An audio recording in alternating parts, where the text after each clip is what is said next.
wanted you here today because it's all the amazing things we've heard about you and shows you've put on and things that other kids have said about you and people that were kids, students of yours many, many years ago have also said lots of very positive things about their interaction with you. And so we're curious of like what inspired you in the beginning of like, why did you go down this path to pursue drama?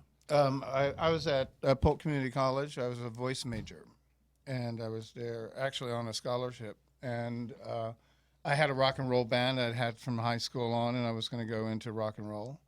And what kind of rock and roll band was this? Well, we wrote all of our own music. It was ours. We weren't a cover band. Cool. And I stayed with that band for a while, but I finally made the decision that I wanted to go into theater. And what happened is I had never done anything like this. I remember writing a show when I was in third grade and charging everybody a penny and doing it on a pool table. Enterprising young gent. Yeah. And it was on a pool table with Scotty and Eric Nolan. And but this girl talked me into auditioning for a play, and I did it. And the moment I walked on that stage, I went, I'm at home. So why does the stage make you feel at home? It's comfortable. I got it. That's so funny because my first foray into like theater was like once. And it was a high school play, and I went up. I was very gregarious in high school, so I had no problems talking to anyone, whatever. And then I got up to like do my lines, and I totally froze. Oh. So it's not something that just comes naturally to everyone. For me, it didn't. I got up there thinking I'd be great at this, and then got up there and was like, I don't know how to interpret this or express what they want me to do. So I totally froze. Wow. Yeah. That's a frightening experience. It really is. Everybody does it. Yeah. Oh. Everybody does it at some point. The biggest actors on the scariest stages. Yeah, the term for that is called going up. Oh, I thought it was stage fright. No, you went up. Oh. You went where you just don't know what you're saying, what you're doing. I toured a one-man show of Vincent and Theo Van Gogh for about 4 years. It was the grand opening of the new museum here in town. Uh-huh. I was the featured act there, and this piece was The Rest Is Soul, written by Leonard Nimoy. Oh, wonderful. And I toured it for years, but it was 2 hours on stage by yourself. Oh, And the first night I did it, I hid scripts all over the stage because I was like, well, if I go up. Is that a trick to the trade, hiding scripts? Not well in a one-man show. Maybe. They're on like 25-point font or what? Like No, there were hidden drawers. There was furniture and stuff, okay. and I could walk over and go. I never went up in that show though. I never did. It's just a funny thing. But normally, what happens is you're working with other actors. Is if you do the process right, you work together, and that person will then give you. They'll see it, the look on an actor's face when they do it is unmistakable to the fellow actors. Right. It's a look in the eyes that just it glazes, And I have no idea what my next line right, is. You're And searching look at through Somebody your brain. lead me. And so someone will say, for example, it happened in the high school play last week. This little girl dropped her lines, and this other guy goes, there is something that's been troubling me about this, which was her line. But then instead of her picking up after that, she let him play the whole scene for her. And he's making it up as he's going along, so I had to correct him afterwards and go, listen, this is what happens when this happens. Yeah. You should have then just gone, oh, there's something that's been troubling me too.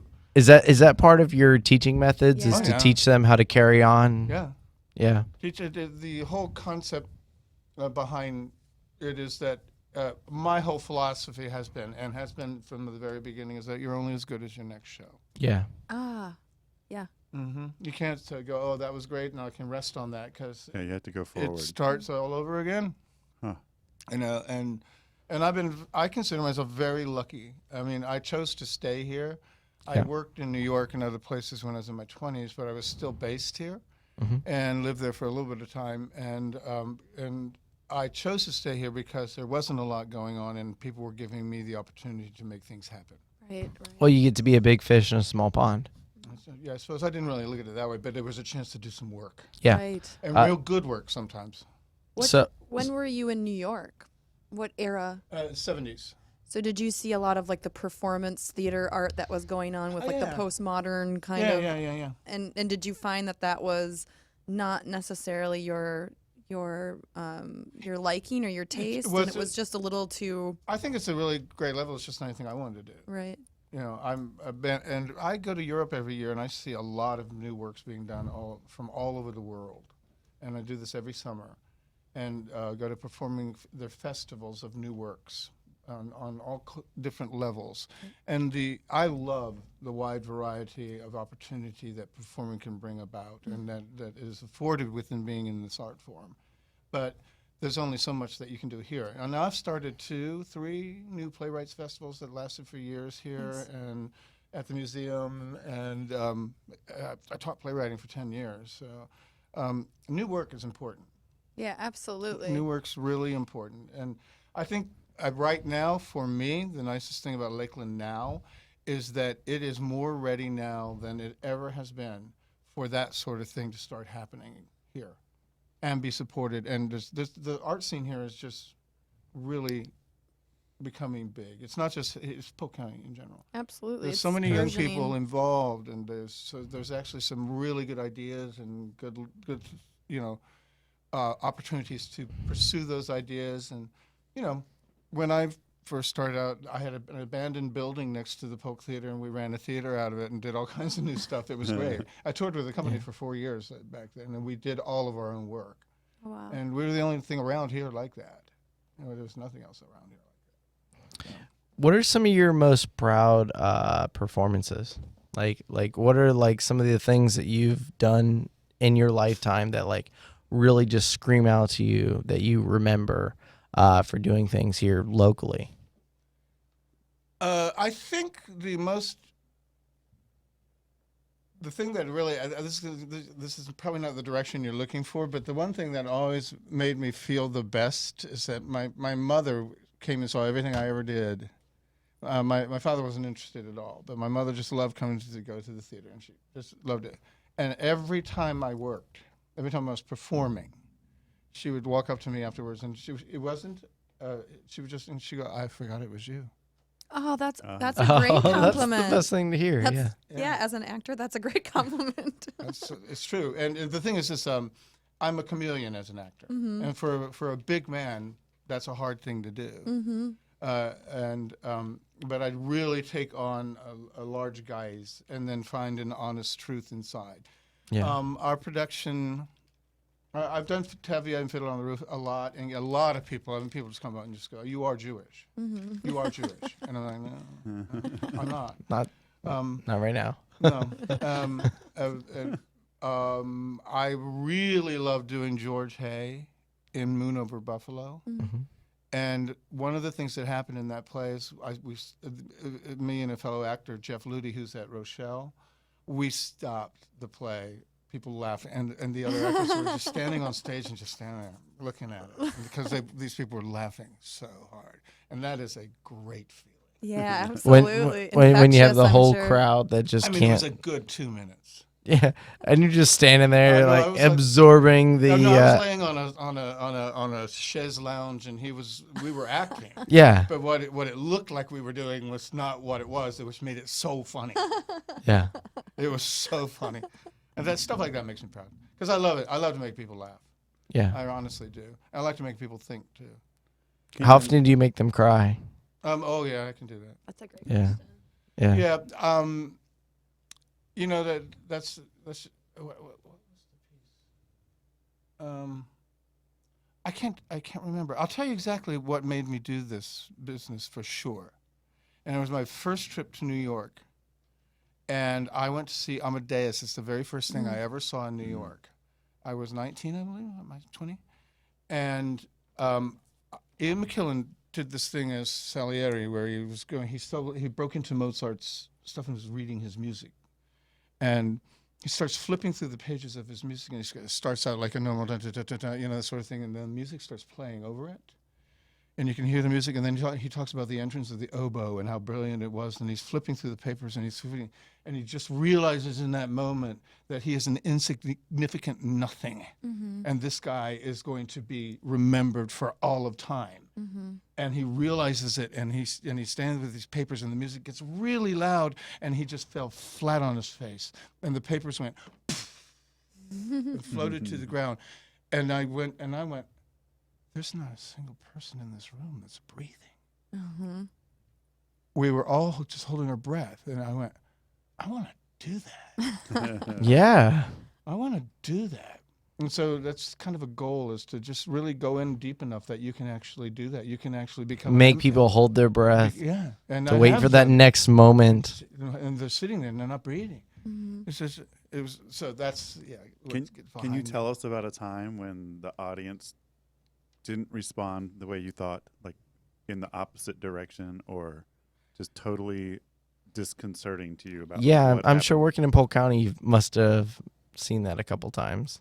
Not really, no. No? No, I think that if you when you're working from a written piece of work, if you get the real center core of it, if you get it down to, I always say, to a command image, which is just one thing, if it can be, like Importance of Being Earnest. I remember one time talking to the designers and going, it's a peacock feather. Mm-hmm. That's what it is. Just take that and design it as a peacock feather. And I did Romeo and Juliet. I adapted and produced it at Harrison, and I said, the play is mold. It's mold. It's growing black, and it's eating the existence of everything. So just use mold, Mm-hmm. you know. And the same thing to the actors. If you talk with the core of something, that you should be true to whatever your decisions you're making, because it's coming from that core. Now, have I had jokes that I thought were funny and they weren't? I would, yes. Yeah. You miss your timing. You do all the. No, the funniest thing that ever happened to me that way, I was with the Mark to win one dinner theater when it was here. I was their stage manager and assistant director, and I performed. I was I'm an equity actor with them, and we were doing the Student Princess dumb lame show. I mean, and this guy and I, we were having this conversation, and suddenly the audience is just ripping laughing, and so we're just hamming it up more and more and more. And if it's that kind of hammy show, you could do it. It was within the context of the characters. We walked off stage and we're like, "Yeah, we nailed that one and everything." No, the girl behind us, her hoop skirt fell down, and she was trying to pull her clothes back. So you thought you killed it. You're like, we'll take And it. I was like, right, and it's like kind of going, we weren't that funny, but that's really great. So we can also tell, like, by your conversation stuff, you're quite an abstract thinker. Mm-hmm. And so how does this serve you in what you do? Like, maybe not all of your people participating with you are as an abstract thinker. Like, how do you deal with that? How do you convey these complex ideas and get them all to work together in unison? Well, being a director, I have to make an assessment immediately on how everybody works. Mm-hmm. I just got to be certain that everybody buys into the concept that there's a core that we're working from. Do you understand? They don't have to necessarily have the skills to know how to really dig in there or whatever it is. But my job then becomes, this is how I'm going to get it out of you, and this is how I'm gonna, as an actor. Well, if you look at, any of the, Shakespearean plays, you can tell there's always some kind of moral undertone to them, and that it's really digging at all human psychology. So you don't have to be a genius to understand that when you stab your friend in the back, you're stabbing your friend in the back. I mean, that hits you right here, unless you've got some serious psychological problems and it doesn't matter to you. And you really shouldn't be acting if that's where you stand. Right. I mean, right. every actor has a sense of truth. I believe that. And the biggest problem that you face when working with actors is when it becomes about them instead of the work. Right. And there's a Do lot you of see people that a are- lot? Because Well, I mean, you work with emerging characters. not so much in the professional world. I don't see it that much. You can run into it, but in school, yeah, at Harrison, I was a watchdog for that sort of thing. Yeah. Well, at All Saints, it's a much more lighter program. Yeah. But at Harrison, it was that was. Like you saw a lot of people that wanted to steal the show to. Yes, and I broke it out like that. I mean, I was on them. There's that you can ask any kid that went to Harrison, and they'll say I was like an iron fist. Yeah.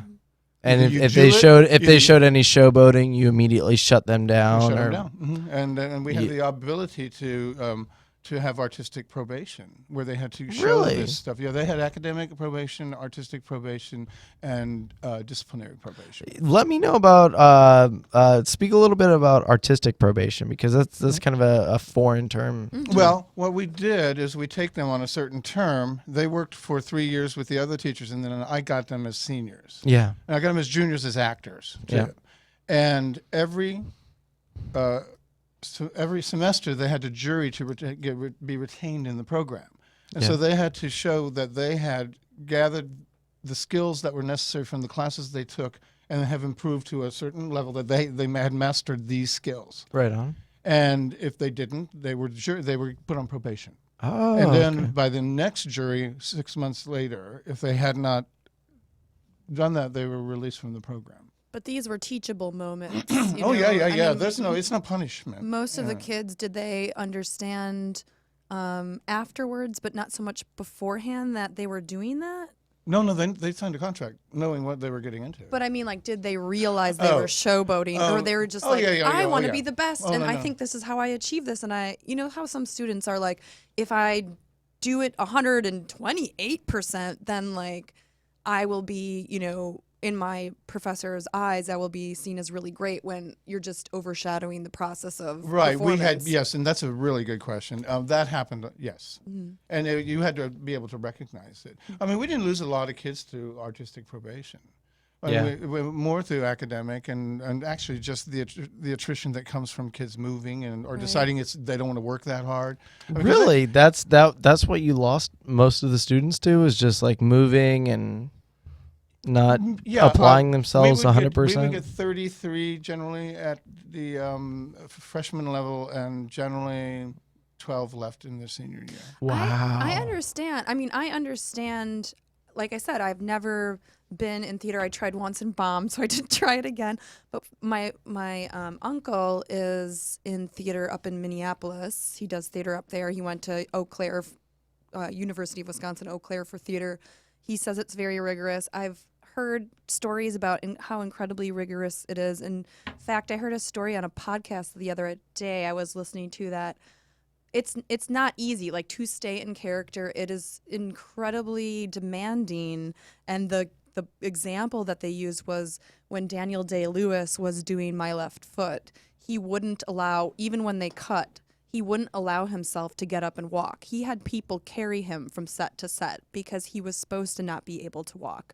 And that's the kind of, he wasn't trying to get out of character. So for him to get up and say, oh, yes, I'm Mr. Daniel Day-Lewis, can I have a donut from the, donut table or the catering table or whatever, and walk around, wasn't how he was going to achieve that character. So I'm assuming there's a lot of not only physically demanding portions of it, but psychologically demanding portions of it. Yeah, if you want to be good. I mean, I think it's an amazing thing that this small agrarian county, it's not a small county, but it's a big county, to be honest. Big agrarian county. Yeah, it's Yeah, a but big- relatively small population. Yes, for its size. population, for yeah. sure. That the success rate of students that have come from this county in the world of the arts. Can you speak on obviously not naming anybody, but some of your students that you feel have accomplished something greater than yourself? Has that happened to you before? Where, like, people have, like, kind of gone on further in life in the direction that you. We've had a lot of kids go on to tremendous success in New York, Yeah? particularly on Broadway. Yeah. Oh, wonderful. And I mean, one it's not okay to name names. I would recommend against it, but Okay. I mean, just describe characters and. Yeah, we've had a young lady who came from here. She went to Harrison, and she went on to win the Tony Award in Oh wow. Wow, that's New great. York. And then I'm working with another young man who's working at the school now. He's in his 30s now, and he was the lead in Ragtime in New York. Wow. And they were all at the 25th anniversary of Harrison. Oh, we just had that. Yeah, and they yeah. were performing there and everything, and they asked me if I would perform, and I went, I'm going to get up there. I'm going to do this. I'm going to show them I still got it. I know that you. I could direct. I could lead, or something. It was funny. Yeah, but I'm glad I did it. It was really nice. And Yeah. I know Yeah. you can't name names, but I think just the story of that kind of success is important for people to Yeah. hear. Can you give us any backgrounds on those students that like you had individually fostered their growth? Well, just They were, they were all in my classes. Yeah, but how do they come to you? So like these students come into you as like basically raw pieces of dough or clay, and how do you feel like you sculpted them, or did they come into you with some innate gifts or? Well, by the time they got to me, because I was junior and senior level Yeah. only, and senior mostly. I mean, they spent 10 hours a day with me as seniors. Yeah. But they're prepared by the other teachers to go, okay, this is the process. This is the process. This is what you're going to be taught.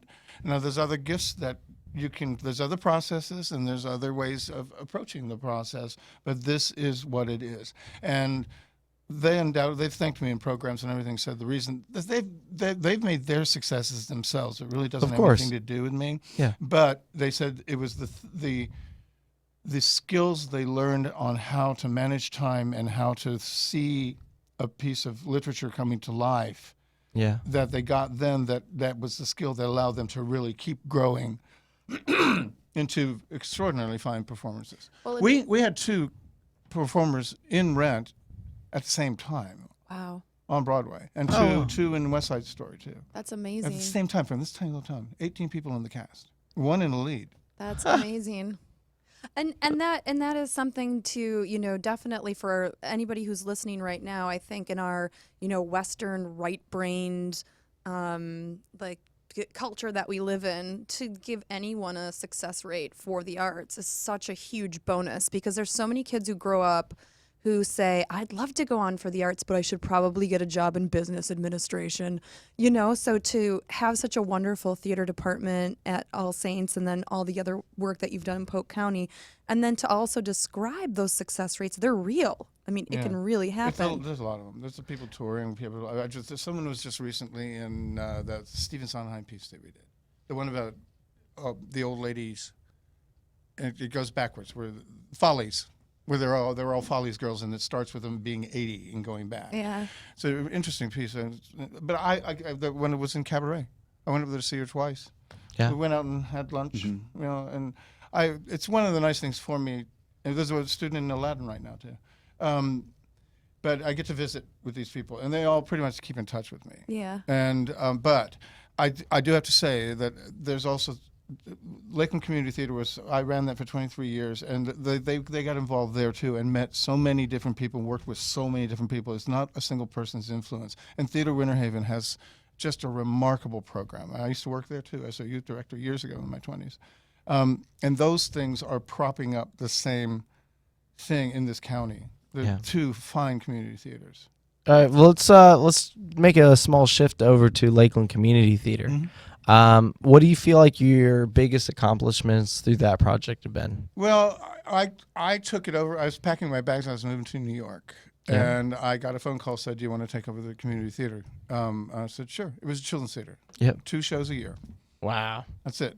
And we were umbrellaed by That's Parks. all you got. That's Yeah. it, Parks and Recreation and a little bit of money. And I went, I'm going to make this happen. Yeah. And through the process of doing it, we then went to a full main stage program, children's theater program, Awesome. alternative stage programs. And I did alternative stage too. These theaters now are doing stage reads, and I don't like it. Can you help me understand the what's difference that? between the two? One is you produce pieces that would not normally go to your normal demographic, Right. and you produce the pieces. Mm-hmm. A stage read, they sit and read the script. Well, that's awkward. Okay.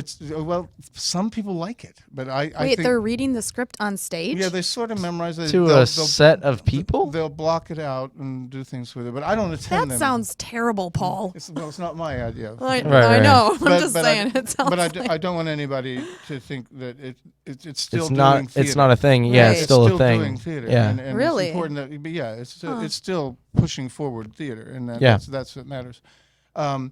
And then we went on to we were then doing our fundraising became bigger productions, so it went from a tiny little thing to a huge operating theater. And I think my favorite thing with that, though, is in '84, I think it was, I got a Surdna Foundation fellowship out of New York, and they gave me a whole bunch of money to go to Prague for the summer in Charles University and write. Oh wow. And I came back with a play about Central Florida that I just love this play, and it's been produced a lot, and it's very funny, and it really rings true to Polk County, and so that's one of my big, I think, accomplishments. Is That's that, a pretty nice contribution. yeah, Yeah. absolutely. Through working Yeah. with the theater over here. yeah, and then when the No Child Left Behind laws made me ineligible to teach in the public school system. Wait, what? I don't have a degree in education, and I'm not certified. Okay. So when No Child Left Behind came along, they said you have to go back and get your degree, and you have to pass all these courses, including the state test in theater, which Right on. the state of Florida asked me to be on the team to write it. Mm-hmm. And then you became a mime. So That was off of camera. that's how everything sort of came down, and my decision to leave Yeah. came from that. And so I got this fellowship. I wrote this play. I came back. I adapted Hamlet. Oh, cool. And I produced it at the school, and it was one of the finest pieces of Shakespeare I've ever seen high school kids do. So I went where out at? on top, Harrison. Oh, okay. Mhm. And so then after that, that was kind of your was your it. swan I'm song going out for. on top. Yeah. Hey, I know you like to perform, and I ask you all the time when you come by my room and say, "Hey, sing me a note." And we've talked about Frank Zappa. Can you give us something? Yeah. Anything you feel like. Sure. What is that one thing? We got to think of it.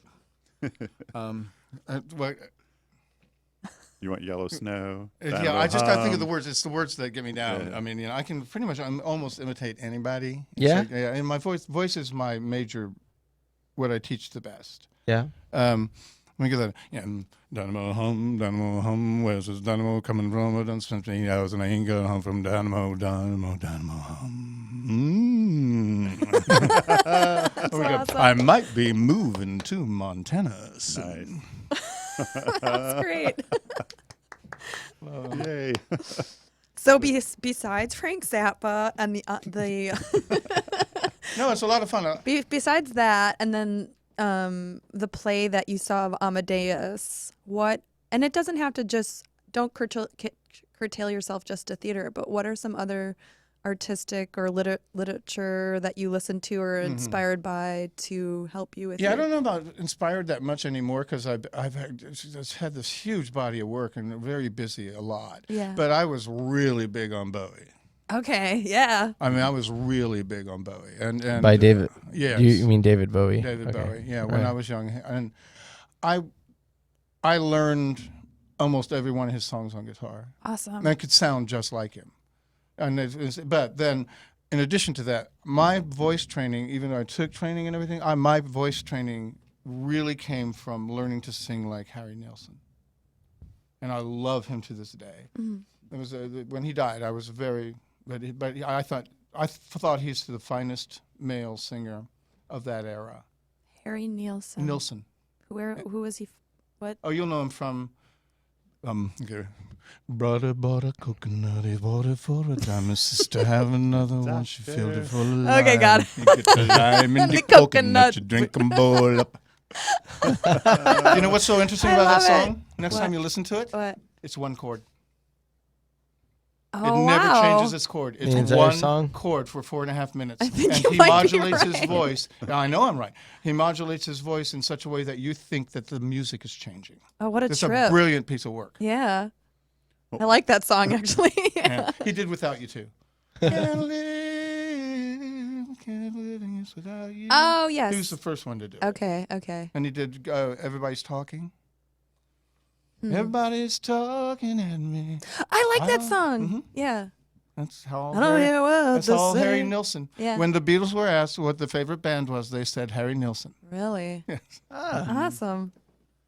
Yeah, well, part of the reason we invited you here because we've been pulling together a group of people to because we think we should have a community of really innovative and creative people in Lakeland, and that we should have some city center where that happens. And so, one of the questions that we have is well, what do you think that we can do? Do you have any ideas that would help us figure out how to better engage people to be creative and innovative here in Lakeland?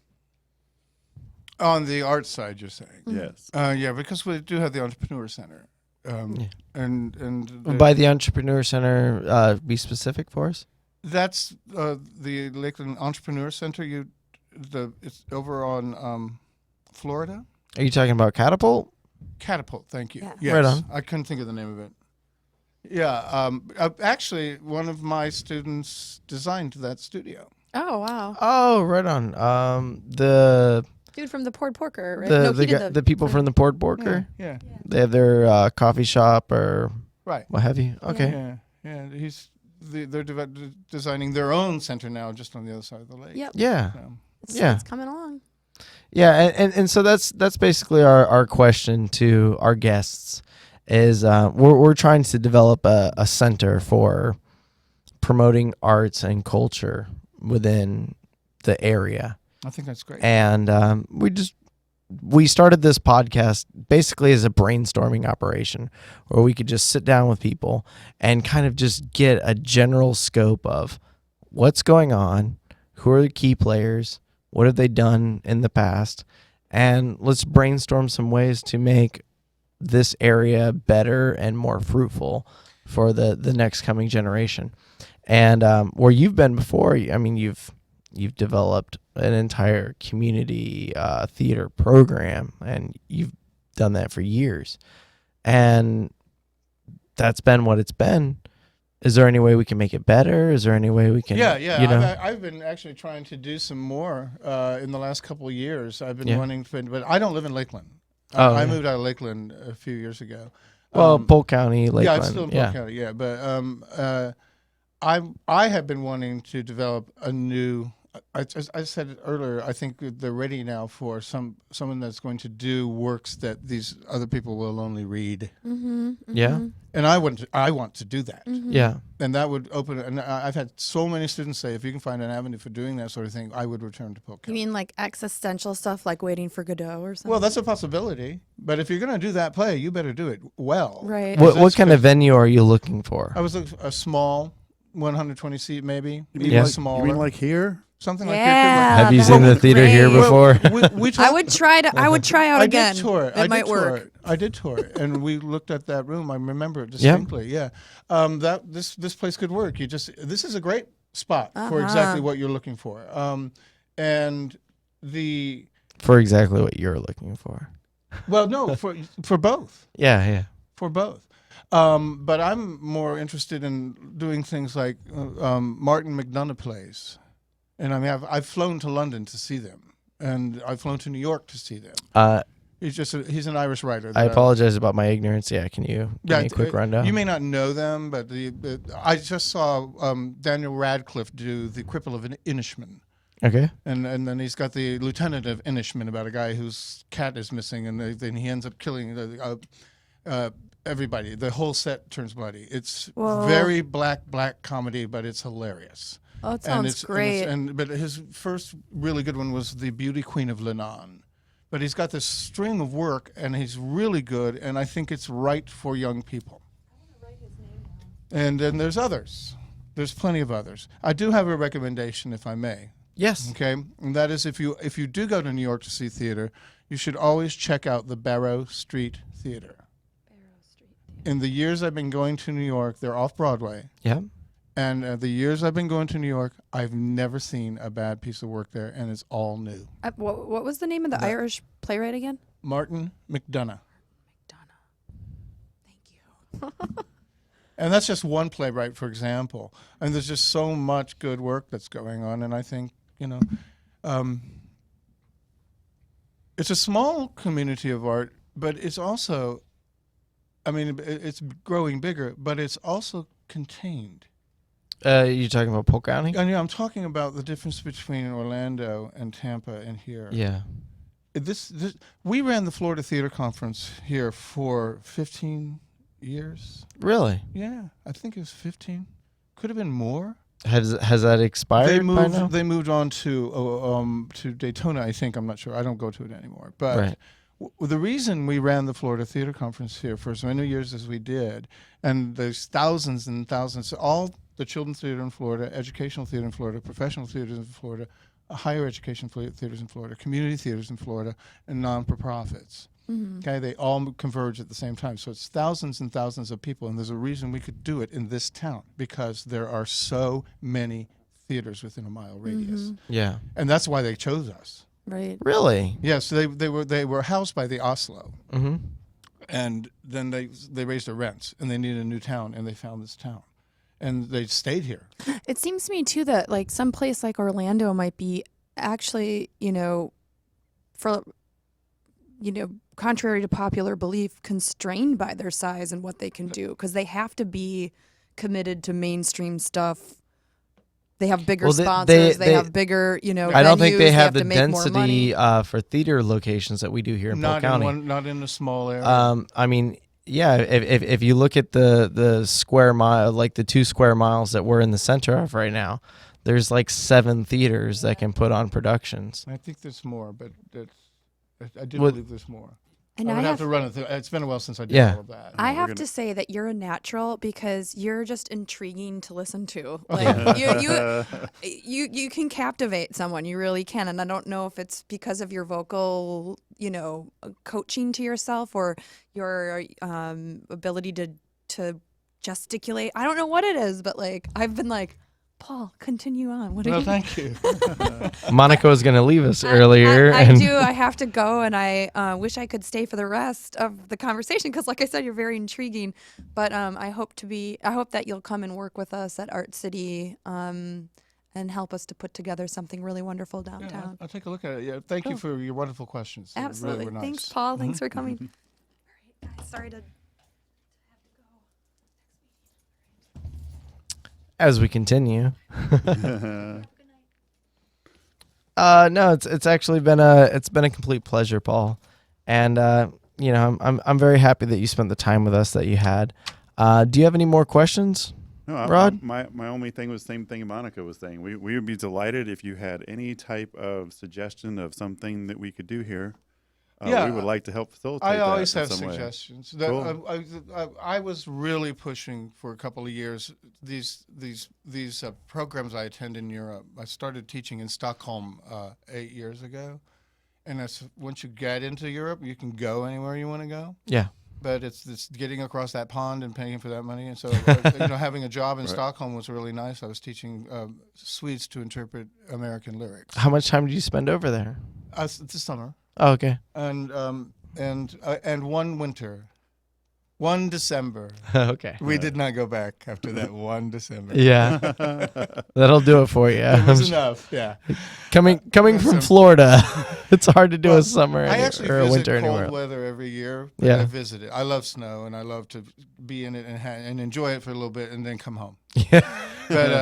But it's that I just started finding their way of producing art, and it's different than what we do.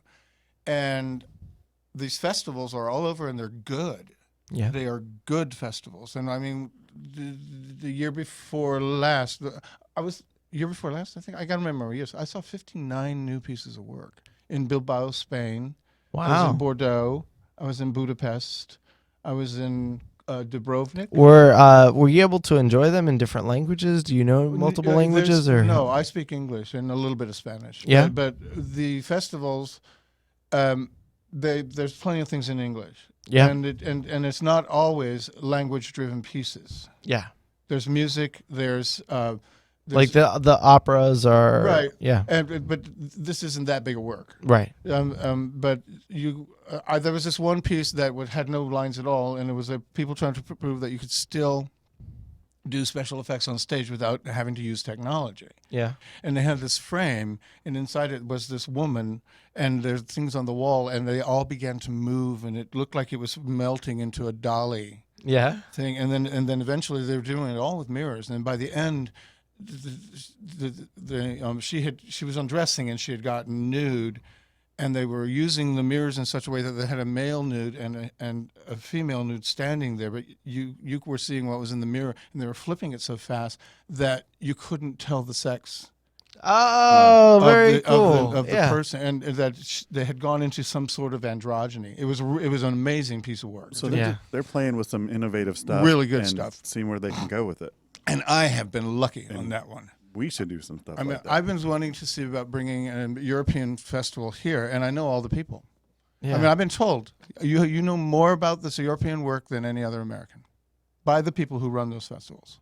Nice. Yeah, and I would love to do that, and they're open to it. I'll tell you what, every one of those people that are trying to find jobs with these pieces that they're creating and showing to these other people, they all want to be here.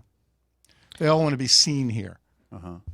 Yeah. Well, we do have a good location. I mean, we do have the Civic Center in our backyard, and with the right grouping of people and minds, we just have to find the backers. It's the backing that really is the issue. Yeah. It's the backers. And I believe there's people here that would be interested in that type of programming. And I personally believe doing something like that would put Lakeland on a national And radar. that's kind of the direction that we want to take this into, is thinking on the bigger scale.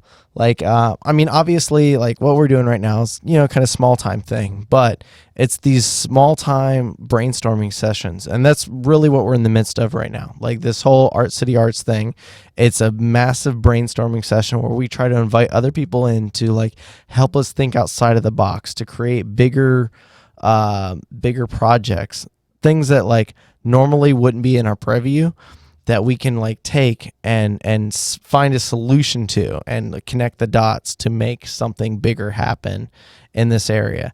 And it really just takes a meld of the minds in order to create these bigger things in this area. This Polk County, or I mean even Lakeland, used to be the hub of activity in Central Florida, like 60 years ago.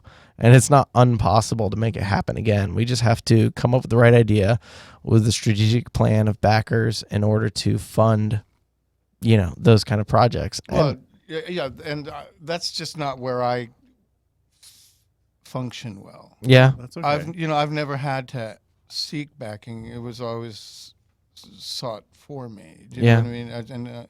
And then we didn't even have to really seek it. It's never been my direction. Well, I mean, maybe not now, but in order to grow, and you could be, one of those guys that gives us the European connection that we bring. And I do have that. That we Yeah. bring an opportunity And this here. stuff is great. I mean, and it goes from what a kid could see to only you have to be this bright to get this one. You Yeah. know what I mean? Yeah. You have to be this educated and understand the parameters of what they're talking about. Well, just to put it in some other context, like, we have at Florida Southern, you have the largest collection of Frank Lloyd Wright buildings in the world. Mm-hmm. And then right down the road, you have Florida Polytechnic, supposed to be one of the most modern architectural buildings on earth right now. It is. And then we also have a friend that has designed the Dolly Museum, is a pretty famous architect. And so Jan Wayworth. Yeah. Okay. No, I was just there not too long ago. And so I loved it. I love the building. all the things you see me doing in my class with Kiva planks and whatnot, like I can get 6th and 7th graders to build many more complicated things than graduate students in architecture typically build. Mm-hmm. So we want to take some space over here in Studio A and build like a really big, large cityscape or some very interesting architectural thing with Kiva planks and involving kids. And so it's just a different aspect. So we're trying to hit all the different arts and creativity and innovation things people are doing and create a center where that stuff can happen. So we appreciate your... Yeah, I mean, this. I think you could probably find that another good use of a space like this is some people might want to offer a masterclass series for people. I mean, because there's some really good people that are around here that work in the arts, and it Oh yeah, we have the theater over here, have seating and. yeah. Well, when you feel inspired to do that, let us know. I mean, there's just Maybe not you personally, but maybe you know somebody who knows somebody. We're just trying to grow the, Yeah, no. I think that people want things like that. Yeah. That they want to learn more, and there's some very, very good artists in this town. Yeah. And so that would be another suggestion. Thank you. Mm-hmm. Cool. Well, I think are we about ready to wrap up? Yeah. We're at 43 minutes, but that's a good time. Can I mention one other thing? Absolutely. Whatever you'd Or like. may I, since I make my students say that? Please bring it on. No, just on a personal note, I have accepted to direct cabaret at Lakeland Community this summer, and I haven't directed in the community besides the work at the Polk Theater. And I just want to let people know that I am doing that show this summer. Nice. If people want to come and audition, and some people have been asking me, when am I going to direct again? So What do you mean by cabaret? the musical Cabaret, Okay. I'm going to be directing it for Lakeland Community. It's their July show. Okay. And anybody from the community can come audition. Right on. And it's the 98 version, which is important because that's one that Alan Cumming was an instrumental in making happen. So it's a much darker show than the first show.